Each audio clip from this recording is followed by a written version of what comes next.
Ladies and gentlemen, podcasting since 2005. You're listening to Gamertag Radio with your hosts, podcaster Hall of Famer Danny Peña, the always opinionated Paris Lilly, and from outside of the norm, Peter Toledo. This is Gamertag Radio.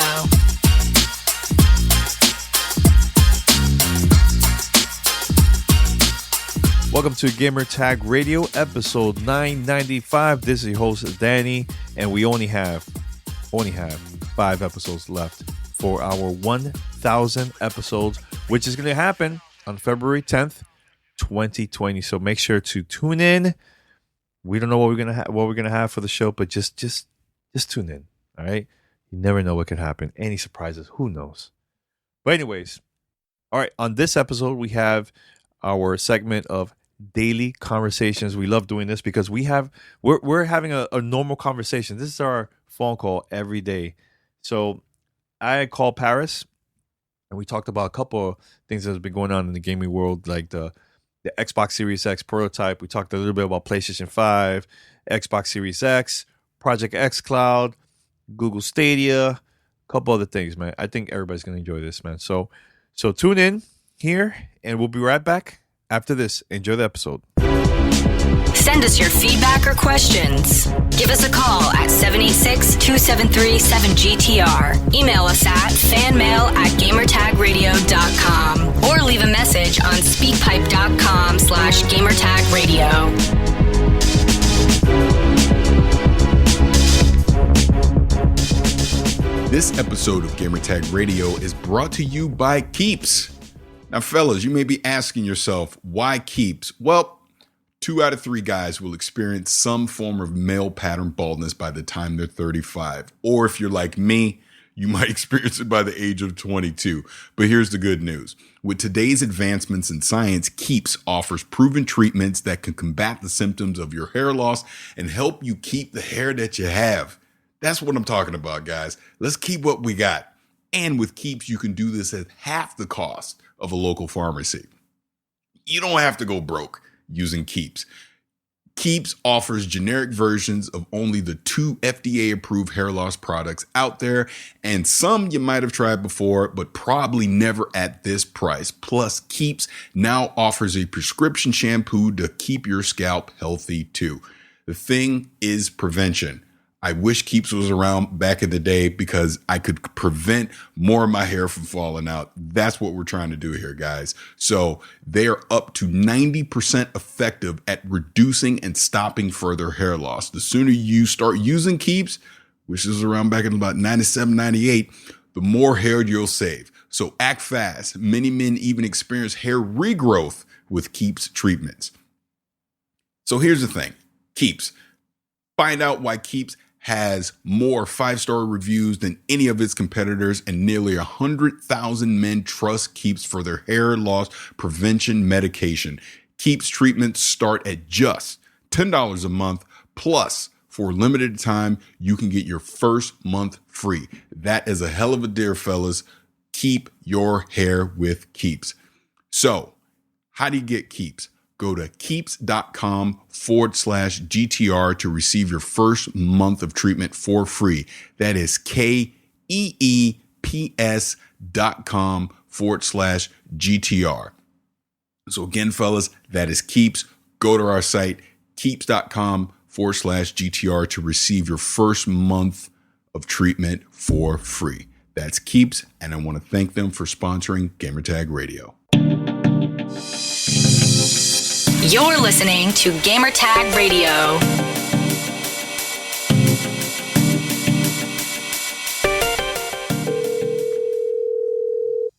Hello. Hey, Paris, what's up, man? Hey. What's going on? up? What's going on, man?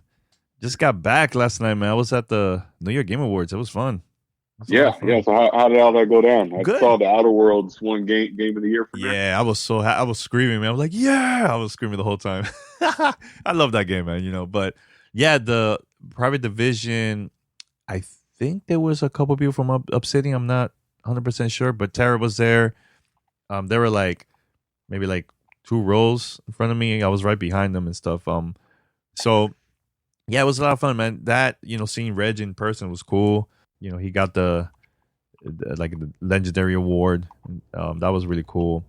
I got to see Steven Totillo from Kotaku there. There was a lot of people like from here, from the city. Yeah, there at the cool. event. Yeah. Lot of different awards of like best narrative. They even had like mobile games, stuff like that. So it was good. It was good overall, man. It was so worth it, man. Shout out to Harold and his whole team for inviting me, man. So, but overall, good event, man. Hopefully, I could attend next year's. So Yeah. Good. It was really good. So what's up with you, man? What's new in the Twitter world? Because you're always active there and talking. And you say that like it's a bad thing. No, it's not a bad thing. It's a beautiful thing. I think it's very, entertaining. That's what I see it. I don't see that a bad thing at all. I'll say this. We're doing daily conversations just so people hear. Yeah, honestly, I think I'm too active on Twitter. I almost think I want to scale back a little bit, but it's just funny. I mean, the last few tweets I'll put out, because, I'm just honest. I just say what I think, have kind of, blown up a little bit. But, yeah. Mm-hmm. I don't know. It's just, it is what it is. It's like, I'm just giving my opinion. I am who I am. And some people respond to it positively, and some people get very upset. Yeah, I hear you. It is what it is. I hear you, man. No, I got it. But there's been a lot of news. The most recent one that everybody's talking about this Xbox Series X prototype that, I don't know, got leaked. Do you think this is on purpose or? No, I don't think it was on purpose. I mean, because I even, again, speaking of social media or whatever, I saw some people like this was a controlled leak. And it was like, if it was a controlled leak, are you really going to take a dusty ass Series X prototype with like carpet fiber all over it and post it on the internet and the serial number too? It's like, nah. Someone obviously, could have been the friend of a friend or whatever, but someone was able to snap a pic of it, and they threw it up on their burner account on Twitter, and everyone's seen it now. The only interesting thing I saw out of it was it's pretty much confirms that they're not going to do 2 HDMI ports. I would assume, it's just going to be the one, and it'll do HDMI 2.1. Mm-hmm. I would also assume those 2 USB ports are USB 3.1, but there isn't a USB-C port on there, even though I don't think that's too big of a deal. There's that one mystery slot, which, people are trying to like, hey, is it a debug port? Could that be like an SSD port for like expansion of the hard drive? I mean, we'll see what all that, obviously, when the final product comes out. But other than that, nothing too exciting. Just, hey, the back of a console. Yeah. We already knew it was coming. Yeah. No, but I'm excited. I think I like the design. I don't know. At first, I was kind of like, man, that's a weird design, right? At first, when you see it, but because we're so used to the traditional, console design, like Xbox and PlayStation. Nintendo Switch is a little bit different, of course, man. But I think it's cool. I think it's cool, man. I think especially for those that are really into like PC, this is like a mini PC for a lot of those gamers, So this is cool. Now, I mean, go ahead. No, I was just going to say, it's a different design than the traditional console. Like, when I saw it at the Game Awards the first time, I was like, I think it's sexy. It's something different, and you can lay it horizontal or vertical. So, I mean, some people probably have to kind of rearrange their media centers to fit it. But, hey, it's different. And if it's really having all the horsepower that they're saying it's going to have, it probably needs to look like that anyways. So, I'm fine with it. Yeah. Now, I know we're going to talk about Xbox Game Pass. I think that's a very important topic that we need to go. But can I make something clear before we get into anything and all that? Because I know we talk a lot about Xbox lately, but at least I'm not the freaking Xbox defender or whatever. No. I just literally, obviously they put out a lot of information recently, so we're talking about it. But when PlayStation stuff comes out, I'm sure we'll be talking more about that too. Sorry. Yeah, well, I think that's going to happen once the whole PlayStation 5 reveal is coming up. Trust me, there's going to be a lot of PlayStation 5 content for sure, man. But before we go to that, Parris, this is exciting news, man. Because I know you are very excited for this game, the new Half-Life VR game. All the Half-Life games is going to be for free, man, from now until the launch of the new game that's coming out in March. That's pretty cool. I think those games are amazing to play, man. Yeah, it's a smart move by Valve to do that, because it'll just expose people that have not given Half-Life a try to, jump in and try it out, and then potentially that gets them excited about Half-Life Alyx, and then maybe they go buy a VR headset and go try out Half-Life Alyx. So yeah, it's good. Now, speaking of PlayStation 5, or a couple minutes ago, Parris, people are talking about Godfall, the trailer that just got leaked. I haven't seen it because I know I was having this conversation with Tony Polanco. Shout out to him, man. He was like, "Yo, have you seen that trailer?" I'm like, "Nah, why?" And he was like, "Watch the trailer, man. Have you seen the trailer?" Yeah, I've seen it, and to me, it just looks like Infinity Blade. I mean, it's not, to me, I didn't get anything out of that, like, oh my God, here's this next generation title that's doing something amazing. And I honestly looked like Infinity Blade, and people don't remember Infinity Blade. That's classic. That was kind of that melee combat game that was on the iPad on iOS. Yep. That came from Epic Games. Just kind of looked like that to me. I mean, and again, it's early leaked thing, so I know this is a final product, but graphically, it wasn't showing or doing anything that we haven't already seen, on current hardware. So I don't know. Because I don't want to judge it for what it is being a leak, but there wasn't anything that jumped out to me on it. Yeah. Well, supposedly the developer says that this leaked trailer is not from the PlayStation 5 version. So I'll take well, then there you go. There you go. Then there you go. Yeah. Well, so we'll see. Now, let's talk about Xbox Game Pass, Parris. The conversation that we were having yesterday, which I think this is a very, very important topic to talk about, because some of the things that we brought up, especially one of the major things you brought up later, we're going to mention that in a few minutes. That was like, wow, I've never thought about that, man. And I'm excited for the future for all the streaming services and also like subscription services like this, because when a company is in second place or third place, that company will take a lot of risk and they will blow out and just go all out with certain things, Like the perfect example I gave you the other day was that PlayStation forced Xbox to make the change for Xbox Live Gold, because PlayStation Plus, when it came out back when the launch of the end of the PlayStation 3, around there, they were giving away free games every month. I think it was like 2 free games a month. Then Xbox was still charging people, but nobody was getting no free games, and it forced them to make that change. I'm like, okay, that's good. So now with Xbox Game Pass, one of the things that happened recently, a couple months ago, PlayStation changed the price for PlayStation Now because of Xbox Game Pass, believe it or not, because it was like expensive at first, So when there's competition, us, the consumers, we win. So that's a great thing. Now, what's one of the things that you brought up during the conversation do you feel like is super important for us to bring that up about that?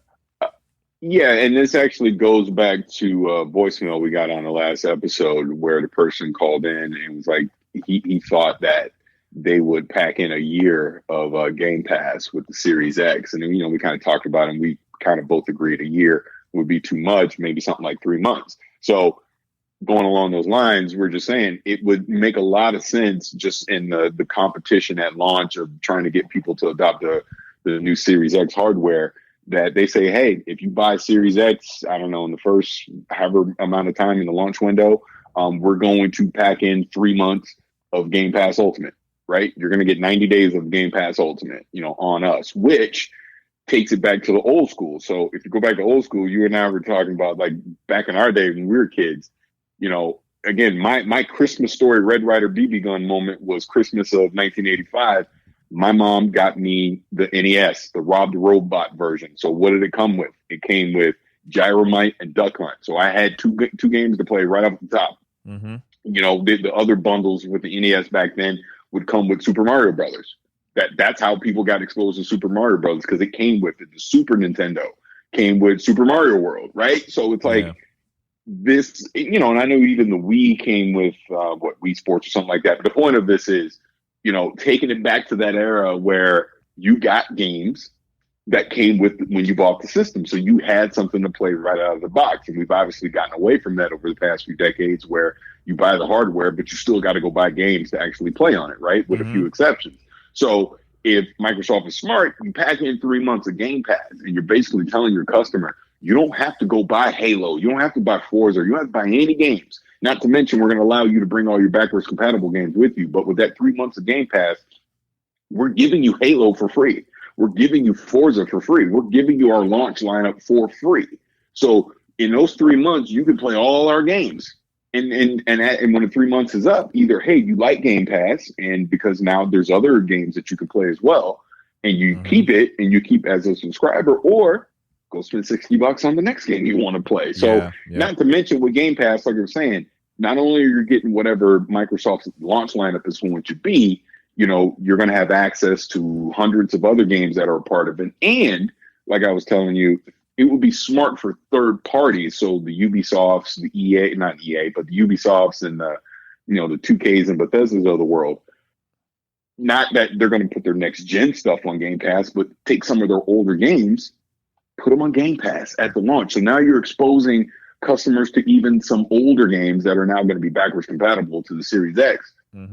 They can play those too. And then maybe they're like, oh my God, I really liked Ghost Recon. So now I want to go buy whatever the new one is from Ubisoft, whatever the case may be, right? So I think, to me, that would be a very smart move for them. And that would give them a slight leg up on their competitor, obviously in the PlayStation, because we're assuming, let's just say, again, pretend, Series X and PlayStation 5 are the same exact price at launch. Now, if I'm a customer who isn't skewed towards one or the other as far as like there's a launch lineup game, I'm just looking at what's the best value for me. Maybe I'm like, well, wow, I can get this Xbox Series X and I don't have to go spend an additional $60, $120 on a couple games because they're giving me all their games for free. So it'd be a nice little incentive, you know, for someone that's on the fence about which one they want to choose if they were to do that, because chances are PlayStation's not going to do that. PlayStation's just going to say, hey, go buy Killzone or whatever it is at launch for $60. They're not going to give you their best game for free at launch when you buy the hardware. Yeah, but honestly, PlayStation doesn't need to do that, honestly, because I think that's the conversation. Another conversation I was having with the Tony Polanco during the awards was we were having this conversation. I mentioned the same exact thing about that, and he was like, "Yeah, but Sony doesn't really need to do that. The fans are still going to buy those games, and they're good." You know, Microsoft is is going to be challenging for them is because they need to convince those people that either never bought an Xbox or still like iffy about buying that console or not, because what happened during the early this past gen with the Xbox One, you know, so it's gonna be a little bit challenging to convince all those people to do that, Parris. But like you said, price is important. Content is extremely important. If they have the right price and the right content, I think they're gonna do good, man. You know what I'm saying? And the bonus out of all of this too, Parris, the thing that we haven't brought up is you could buy an Xbox One S and an X, and you could still play all these games that's also available for Xbox Series S for a certain amount of time until now they start creating, you know, exclusive games for next gen console, you know, but at least it's there, because at the end of the day, it's all about the service, man. It's all about Game Pass or Project xCloud and so on. So, but speaking of that, Parris, Project xCloud came out with a knockout punch yesterday and added more games to the service.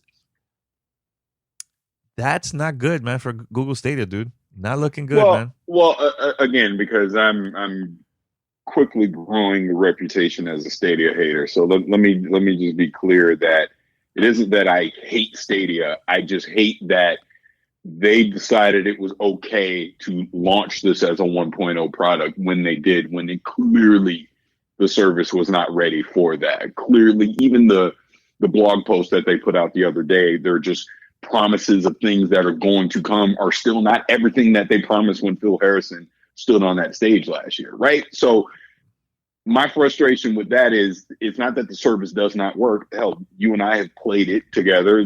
We did it on stream. We have content out, that shows it. Stadia does work. Yeah. It's just that it's not ready yet. It's half baked. You don't have games for it, things like that. So that's where my frustration comes in. But then you look at Project xCloud.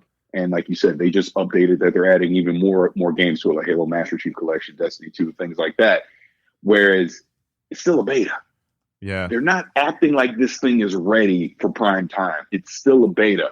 I still can't play it on my iPhone or my iPad, right? It's still only on Android platform. So there still isn't a web browser version of it. So there are little things that Stadia may have an advantage of as a service, but for the actual content that you're getting from xCloud, I mean, Microsoft is eating Google's lunch when it comes to that. It's just the fact. We talked, and last week we were talking about GeForce Now. Same thing. They're eating their lunch with content. Yeah. I have real tangible games that I can play on that service, whereas Stadia, I do not.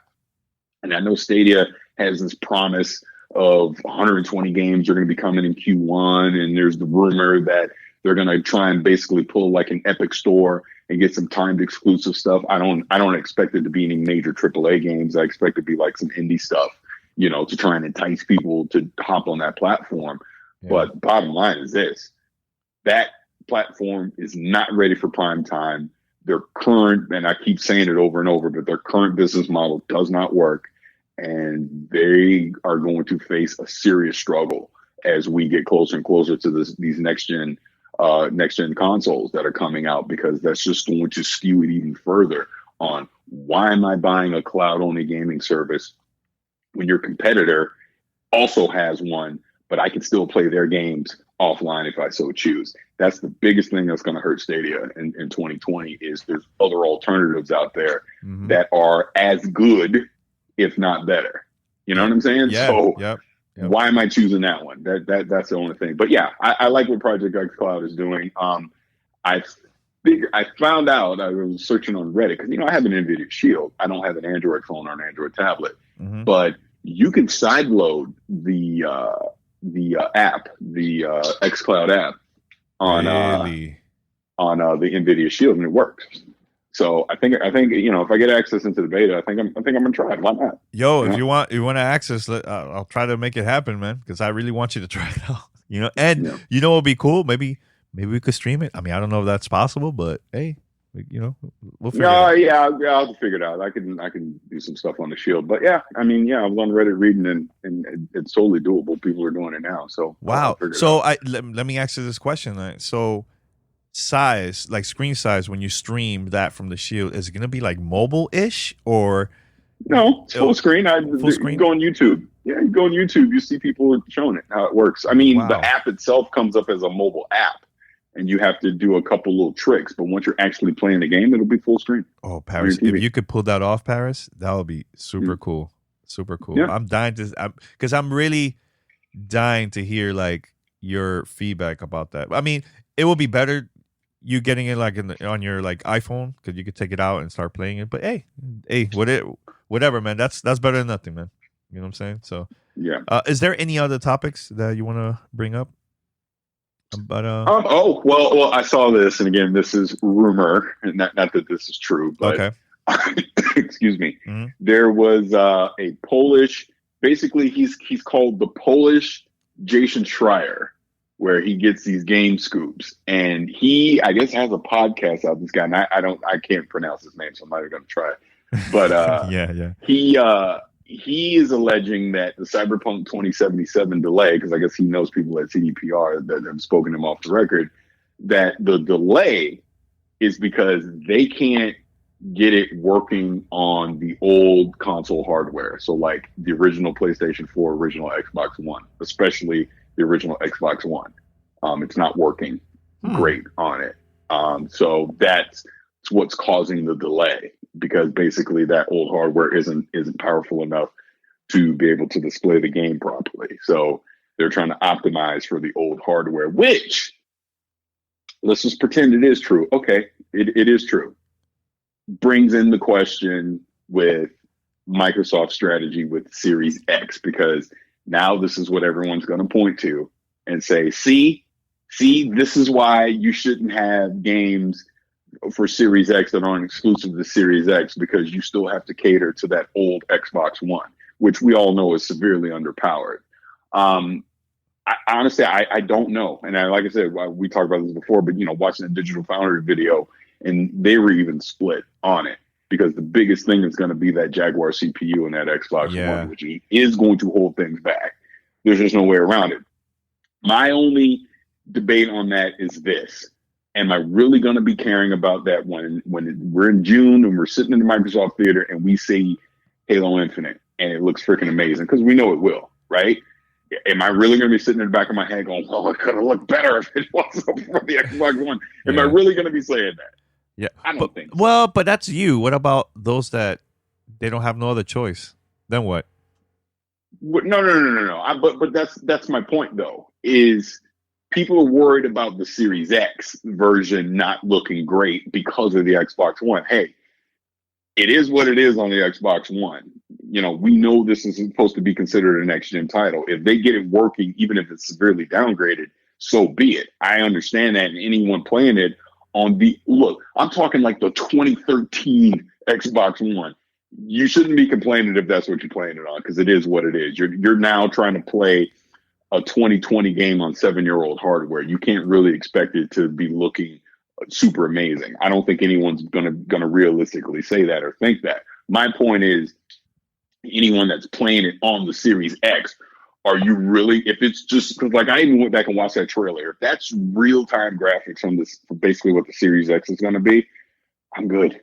Trust me, I'm good. I mean, if the game plays good and you're having fun, that's all that should matter, right? Yeah, no, I agree. And it's crazy that my brother from here in New York, he has the original 2013 Xbox.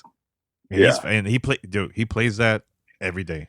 Every day. That's like his console, So, but remember too, man, like thinking outside of our circle of people that were like the hardcore, there's people that are like that, man. That just play the original Xbox, the original PlayStation 4, and they don't read no news. They don't go Twitter and debate, and no, they just work, get home, play, watch their Netflix, their YouTubes, and that's like their main device for that, So, but see, that's kind of the thing. I think people that are like listening to us right now or interact on social media and all that in the whole gaming culture, we're a small minority of the actual gaming population. Most people, like you said, they're just doing that and they're good. They're not worrying about all this. Well, there's going to be a downgrade because of what dude. No one cares about all that stuff. Yep. They was like, here's my gaming box. Here's my game. It works. I can play the game and I'm having fun. That's all that matters. We're the small minority of people that worry about, well, is it 60 frames per second? Is it true 4K or is it upscaling? Dude, nobody cares about that stuff. Nobody, dude. And you know what? I was playing Project xCloud, and he's like, what is that? Look like you're playing Halo. I go, yeah, I'm playing Halo on my phone. He's like, how? And I explained to him. He's like, I've never heard about this. Parris, again, there's many people not like that, man. Those are the people that the only time they will go online is to search for deals, like Black Friday or something like that. Oh, I could get a better Xbox for this price. Oh, I'm going to go for that. I'll buy a PlayStation for this price. Oh, I'm in there. They don't know nothing about all this stuff, man. So, yeah, you're right. You're right, man. Yeah. Anything else? Because I know you have to leave in a few minutes, but. God, I'm trying to think what else is going on. Yeah, dude, it's weird because with obviously all the game delays that have happened right now, I have to admit, there's just not a lot I'm excited for here in the next few months. I don't know. Like I said, there's older games that I'm going to go back and play, and I've talked about that a lot. But yeah. New, I have zero interest in Final Fantasy VII. Zero. Just it never. Even back in the day, I played it. I was like, it was all right, but it never grabbed me. Like, look, and I know a lot of people love it, so I'm not hating on the game, but it just never grabbed me. So I don't really have this excitement for the remake. And like I said, I think maybe Half-Life Alyx, which is a rumor that might get delayed too. But outside of Half-Life Alyx and The Last of Us 2, I can't think of anything coming before E3 that has me super excited. Like, I'll play Ori But dude, I'll probably knock out Ori in like a couple days, right? Yeah. You know, just sit down, play it, knock it out. So this isn't like this long extended game that I'm going to be super excited about. So yeah, dude, I don't know. I mean, it's a pretty dry first half of the year for me personally. I know there's other stuff out there. Like people are going to be excited for Resident Evil 3. I know people are going to be excited for Doom, stuff like that. But those just aren't my games. That's just not stuff that I want to play. Yeah. Here's the 4 games that I'm excited about. Ori and the Blind Forest. I'm also super excited for Streets of Rage 4. I mean, that's my type of game, you know. Plus, I'm dying to hear the soundtrack for it. Also, Doom Eternal. I love Doom. I love it. Can't wait. I heard that the Nintendo Switch version is going to get delayed for a couple months, but the Xbox One version and PlayStation 4 version PC is going to be out very soon. And I've been hearing great previews, great feedback about the game because a couple of journalists already got to play a couple days ago. And my ultimate game right now, this is going to be my Cyberpunk for early 2020 is Phantasy Star Online 2. I'm excited for that, man. So that's it. I don't care about nothing else for the first few months. So Pete, this breaking news because they tweeted this out while we were being recorded. Oh, so 24 minutes ago, the official Witcher account goes, when a humble bard wrote a catchy song, you tweeted and asked us what's taking so long. The Witcher soundtrack Volume 1 debuts everywhere January 24th. Toss a coin single out now. What? On Spotify. What? Yes. Oh, that's it. Guess what I'm doing? That's it, yo. Oh my, yo, Parris, didn't you mention that? Like, man, this should release this as a single. Didn't you mention that? Yeah, God. because I'm like, dude, this song was so catchy. How did they not know the second The Witcher Netflix went out to not have that ready? Yeah, I was shocked. So obviously they didn't even realize what they were sitting on, so they had to scramble to get it ready. And I said the Witcher account is actually the Witcher Netflix account, so that official account tweeted it out. Oh yeah, and you know what's crazy? You know what's crazy? There's so many different remixes of that song, man. That every rock, hip hop, Spanish, like so many online. It's insane, man. Well, it's funny because I had tweeted this out the other day. I was legitimately singing the song. Like I had headphones on, I was listening to it, and I'm singing the song out loud, and my whole family's looking at me like I lost my mind. Yeah, like what the hell are you doing? I go, toss the coin to your Witcher. I go, the song's amazing. I'm playing it. They're like, you're a dork. All right, well, Parris, I'm gonna let you go, man. I'm excited, man. 2020. Hopefully on Sunday. We'll record one more podcast, and then I'll see you next week. Yeah. Secrets. For secrets, we have a couple of things coming up. Yeah. So I'm excited. All right, man. Thanks, man. All right, we'll talk. This is Gamer Tag Radio. Voicemail at 786-2737-GTR.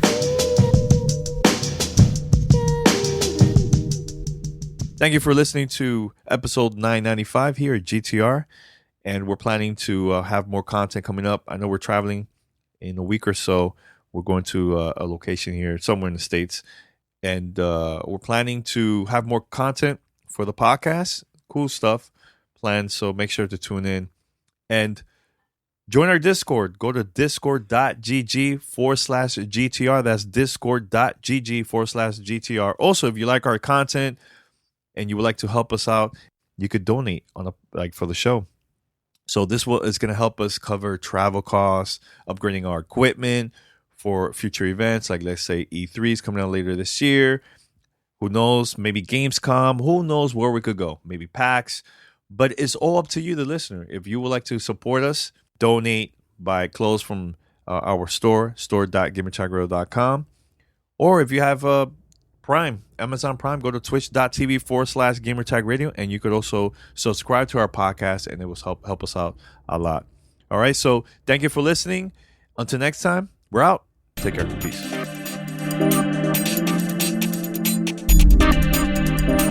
Thanks for listening to Gamer Tag Radio. Be sure to like us on Facebook and follow us on Twitter.